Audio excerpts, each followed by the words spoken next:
ஊற்றிட்டு நல்லா கொதிக்க வைக்கணுங்க. அந்த 10 நிமிஷம் கிட்டத்தட்ட கொதிக்க வச்சு மீடியம் ஃப்ளேமில் வச்சுக்கலாம். இந்த புளியோட ராஸ்மல் போகிற வரைக்கும் கொதிக்கணும். இந்த முருங்கைக்காயும் அதில் நல்லா வெந்துடும். நல்லா சூப்பர் டேஸ்ட்டாக இருக்கும். நல்லா பாருங்கள், எவ்வளோ வேணுமோ குழம்பு அது மாதிரி வச்சுக்க வேண்டியது தான். நமக்கு நிறைய பேர் இருந்தால் தேங்காய் அரைச்சி ஊற்றியும் வச்சுக்கலாம் இந்த குழம்பு. இல்லைன்னா இப்படியே வச்சு கொதிக்க வச்சு நல்லா திக்காக சாப்பிட்டாலே ரொம்ப சூப்பராக இருக்குங்க.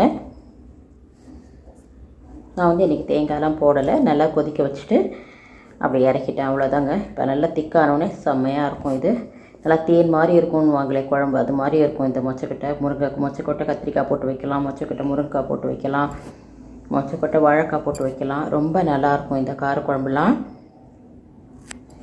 ஆயிடுச்சு. இதுக்கப்புறம் நம்ம சைட் டிஷ்ஷு இது ஆஃப் பண்ண வேண்டியதான். பாருங்கள், நல்லா கொதித்து கொஞ்சம் சுண்டிடுச்சு. நல்லா பட்டுமிடாமல் சாப்பிட்டா கூட ரொம்ப சூப்பராக இருக்கும். நல்லெண்ணெய் போட்டு சாப்பிட்டோம்னா அருமையாக இருக்கும். இப்போ இதை எடுத்து வச்சுட்டு நம்ம